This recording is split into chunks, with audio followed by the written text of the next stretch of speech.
Skladateľa Pavla Kršku som navštívil v Túrii pri Žiline. Náš rozhovor sme teda začali práve pri dátume, ktorý má uvedený v rodnom liste v rubrike Dátum narodenia 11. máj. Som sa pozeral, pán Krška, že kto sa narodil tiež 11.5. ako vy, viete? Zo skladateľov. Neviem. Bol tam William Grant Steele, americký skladateľ, narodený v roku 1895. Potom napríklad Irving Berlin, autor známej piesne White Christmas. Potom nejak tak okolo toho dátumu 11. mája, 7. mája 1840 Čajkovský, alebo v takom istom dátume 1833 Johannes Brahms. Brahms viem, že je májový, ale to som nevedel bližšie, že okolo ktorého dátumu sa to jedná. Ste teda v znamení býka narodený. Malo to nejaký vplyv na vašu osobnosť, na to, ako tvoríte? To neviem povedať. Ja týmto znameniam moc neverím. Máte blízko k hudbe Čajkovského alebo Brahmsa? Páčia sa mi obidvaja, ale najviac mám rád neoklasicizmus. Stravinsky, Šostakovič, Prokofiev, Bartók, Martinu a Tito. Čiže to je tá hudba, ktorú počúvate, ak náhodou relaxujete a nepíšete? No, najčastejšie počúvam toto obdobie. Ale samozrejme, že môže byť aj iné. Môže byť aj romantizmus, baroko a klasicizmus a tak. Čím je pre vás ten Stravinsky taký zaujímavý? No, poriadkom v hudbe, dobrou inštrumentáciou, nápaditosťou. Viem, že ste študovali na Vysokej škole muzických umení u Alexandra Mojzesa. Čím bol on taký inšpiratívny pre vás? Zase tam ide o poriadok. Keď sme boli ako študenti, tak sme to moc nemali radi, lebo bol veľmi prísny. Nedovolil nič, aby sa nejako odflaklo, ľudovo povedané, ale neskôr to človek zistí, že keď vás naučí určitej takej precíznosti, takže to má svoj význam. Skladateľ Pavol Krška sa narodil 11. mája 1949 v Ružomberku. V rokoch 1964 až 1970 študoval hru na klavíri na konzervatóriu v Žiline v triede Danuše Kurkovej. Potom v rokoch 1970 až 1975 bol poslucháčom Vysokej školy muzických umení, kde študoval kompozíciu v triede Alexandra Mojzesa. No a kto patril k jeho spolužiakom? Mojím spolužiakom patril Frank Paul, ktorý je skladateľom v Bratislave a učí na konzervatóriu v Bratislave. Myslím, že pracoval aj v rozhlase. A Vašo Patejdl, ten bol o 2 roky nižšie. To boli takí priami spolužiaci. Do tej Bratislavy ste odišli študovať v roku 1970. Narodili ste sa v 49., takže poďme pospomínať na to obdobie medzi 49. a 70. Začneme teda u vašej rodiny. V akých pomeroch ste vyrastali? Tak mama bola učiteľka a otec pracoval ako notár najprv, potom musel odísť z toho povolania, pracoval ako skladník a potom nakoniec robil vedúceho závodnej jedálne. Mama bola domáca potom neskôr. A vaša láska k hudbe sa ako vybudovala? Po kom ste ju zdedili? Tak mama bola veľmi vzdelaná v oblasti hudby, takže my sme počúvali často rozhlas. A tam mama vždy upozornila, to je pekné, to je není pekné. Potom, keď chodila Bystrica do Ružomberka s operami, tak sme chodievali na tie predstavenia, takže to tak zrejme to tak vzniklo. A samozrejme, že som chodil do základnej umeleckej školy. Aj si spomeniete na nejaké to operné predstavenie, ktoré vás zaujalo? Tak tam som videl prvýkrát Carmen a videl som prvýkrát Krútňavu. Takže to boli také zážitky pre mňa. Samozrejme, že potom bolo toho viac, ale tieto dva si tak pamätám. Už ste spomenuli, že ste bývali v Ružomberku, ste teda ružomberský rodák. Áno, narodil som sa v Ružomberku. Tam ste pravdepodobne začali navštevovať aj ľudovú školu umenia. Áno, tam som chodil na klavír. Neviem, či som bol dobrý, ale tak potom som sa dostal na konzervatórium, kde som chcel pokračovať v tom štúdiu. A na konzervatórium som sa dostal od 64. k pani profesorke Kurkovej a končil som v roku 70. Kedy sa vo vašej hlave zrodila myšlienka ísť študovať kompozíciu? No ja som pôvodne nemal záujem ísť študovať kompozíciu. Ja som si len hrával na klavíri také improvizácie a počul ma Igor Dybák, ktorý bol vtedy vyššie o 2 roky a on ma nahovoril, aby som začal si zapisovať tieto veci a takže vlastne to je jeho zásluha, že som sa začal venovať tomu zapisovaniu a potom komponovaniu. Čiže hovoríme o období okolo toho 70. roku, po 70. roku tesne? To je asi tak 68-70, lebo ja som bol asi 4. 5., keď som sa začal vážnejšie zaoberať kompozíciou. 4. 5. na konzervatóriu. Máte ešte dodnes zachované nejaké tie prvotiny? Nie, nemám. To vôbec si nepamätám ani, ako to vyzeralo. Ja mám len niektoré práce z vysokej školy, aj to nie všetky. Pretože tam bol veľký vplyv profesora Mojzesa, tak tam sa nedalo inakšie komponovať. On potreboval podľa svojej šablóny a tam je strašne veľký vplyv jeho to cítiť na tých skladbách, takže tie moc nemám. Keby ste si mali spomenúť na niektorú z tých prvých skladieb, ktorá by to bola a prečo? Myslíte na konzervatóriu?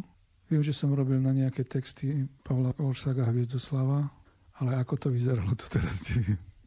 To muselo byť dosť náročné, komponovať hudbu na texty Hviezdoslava.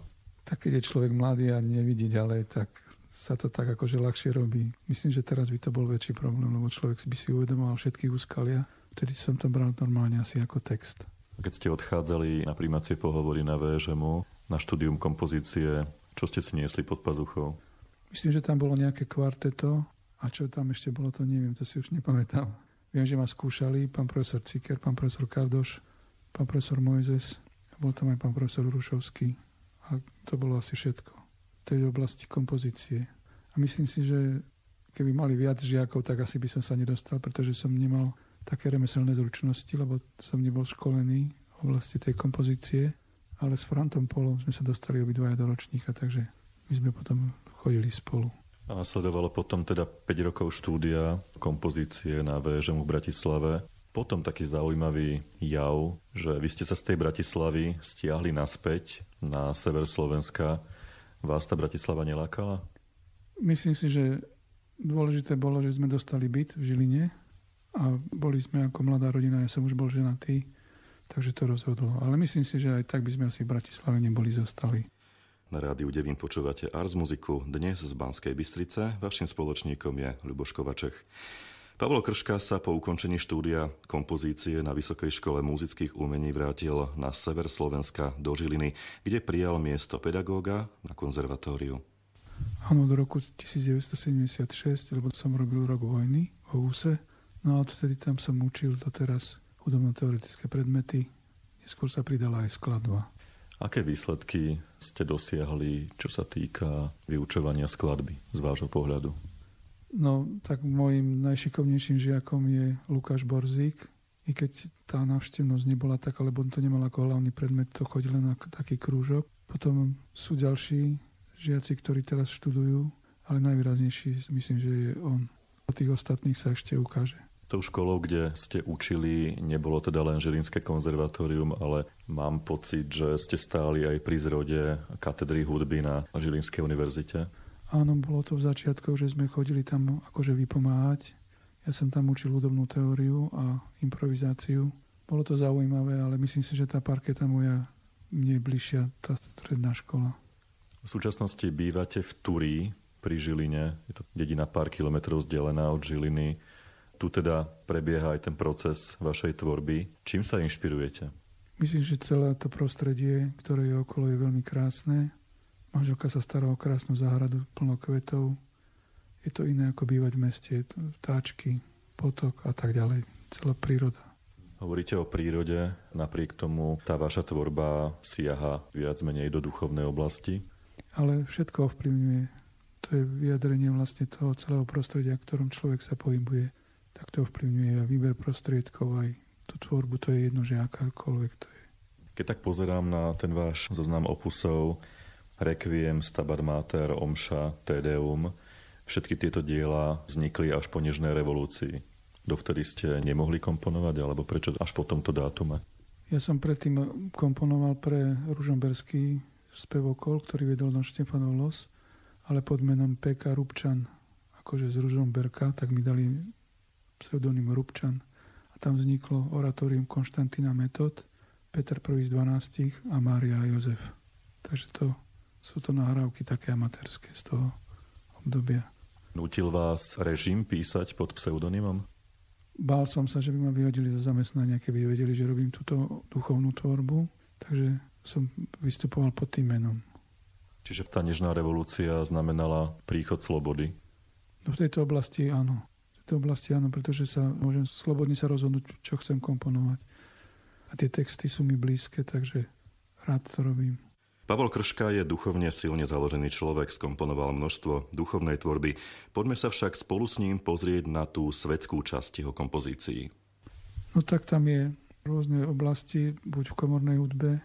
Tam som väčšinou písal tak, aby to mohli povedzme, že aj študenti študovať.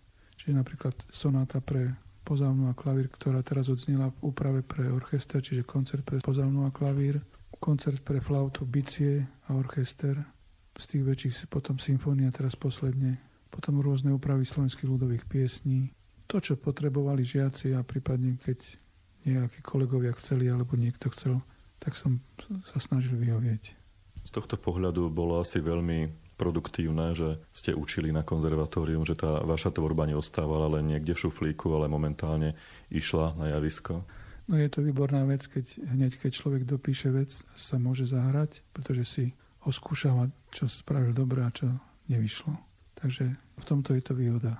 Boli medzi takýmito skladbami aj skladby na objednávku?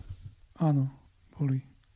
Klavírne kvarteto pre husle, violu, violončelo a klavír, to bolo na objednávku. Pre flautu a bicie a orchester to bolo tiež na objednávku. Väčšinou bola tak na objednávku.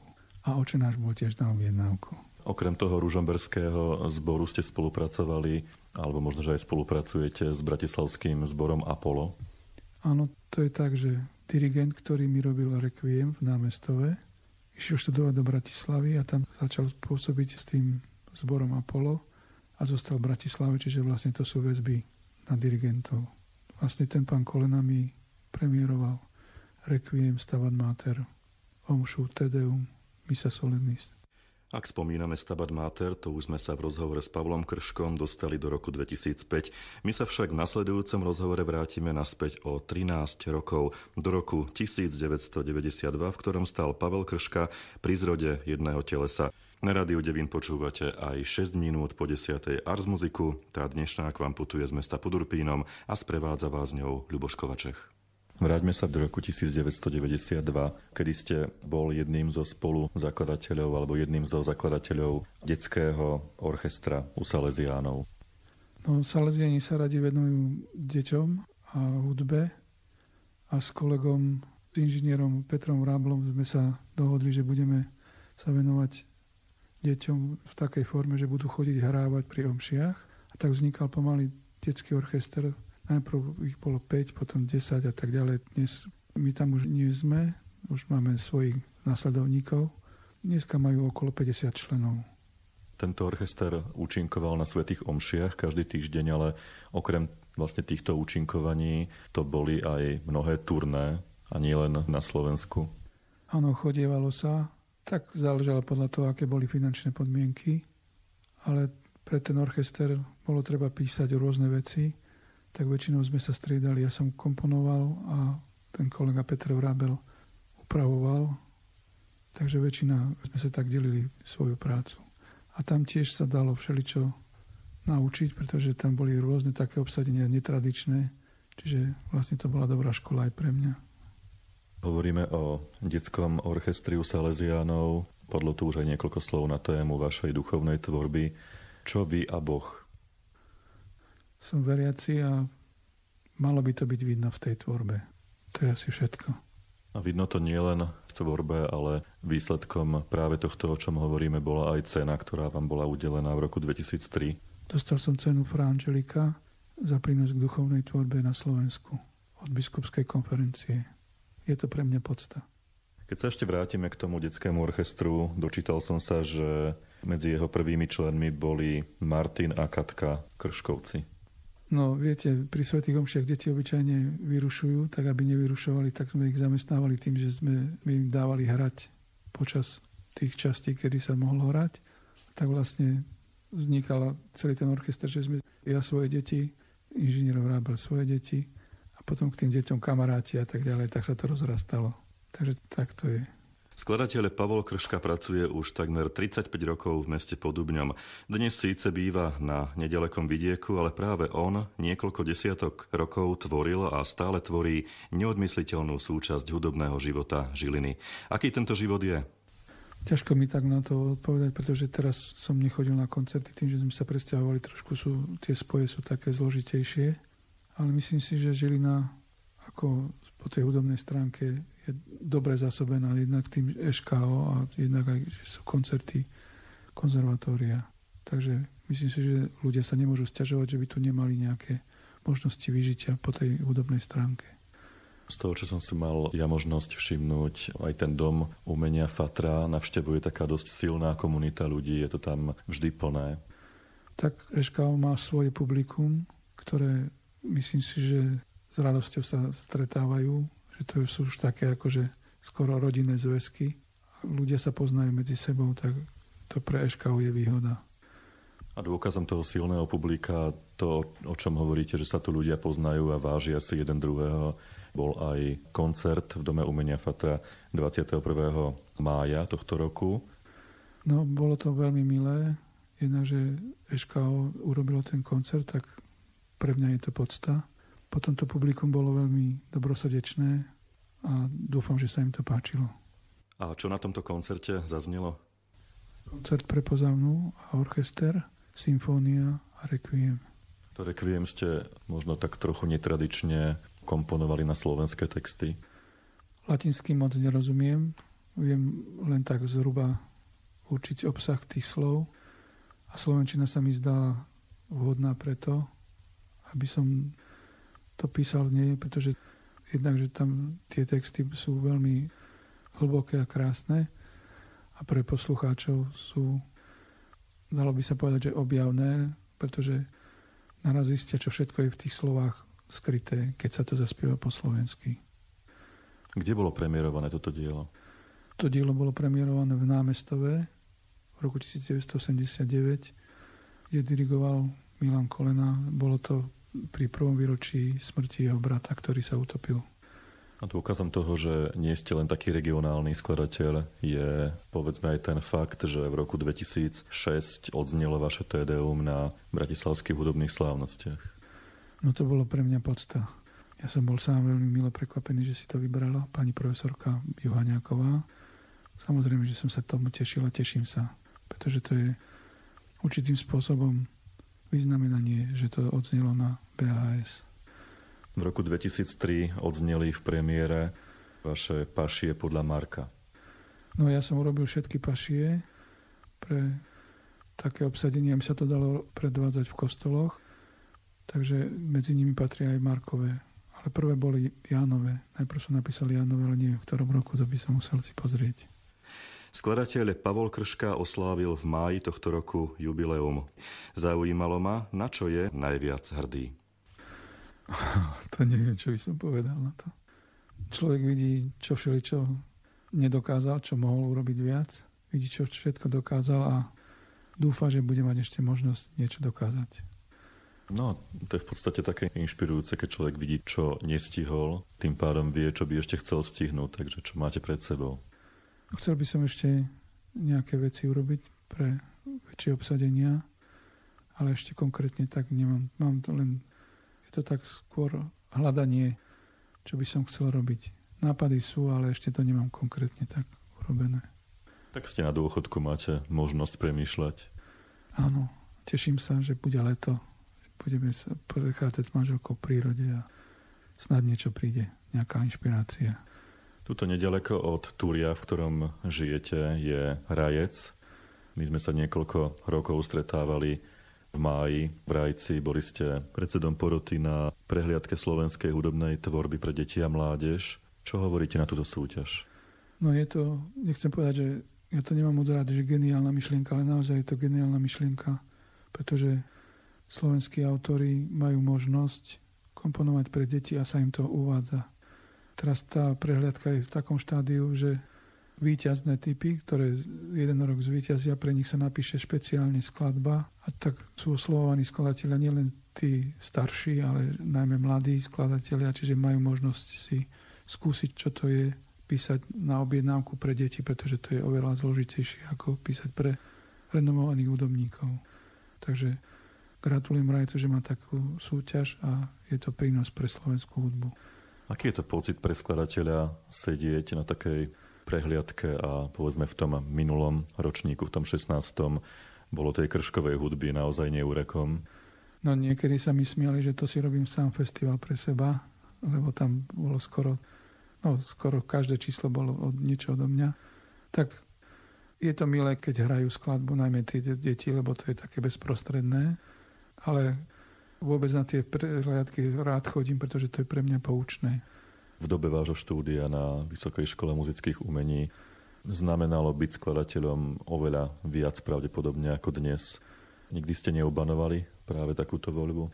Ja mám strašne rád muziku, vážnu muziku, takže som spokojný, že som si vybral toto povolanie. Ak by sa niektoré z vašich detí rozhodli kráčať presne v tých vašich šľapajách, nebránili by ste mu? Myslíte skladateľom? Myslím si, že nie. Ono to vyzerá, že to je medlízať, ale nie je to vždycky tak, že tam je mnohokrát človek je sklamaný z výsledkov alebo z toho, že vloží do toho veľa síly a výsledok nie je taký adekvátny. Ale keď to niekto bude robiť s láskou, tak to sa nedá zabrániť. Akurát by sa mohol poučovať, že čomu sa vyhýbať a čo je dobre, čo je zlé, ale to väčšinou deti nechcú počuť od svojich rodičov. Rozhovor s skladateľom Pavlom Krškom dorazil do cieľa. Čas do 11. hodiny vyplní niekoľko zborových skladieb v podaní Žilinského miešaného zboru vedeného Štefanom Sedlickým.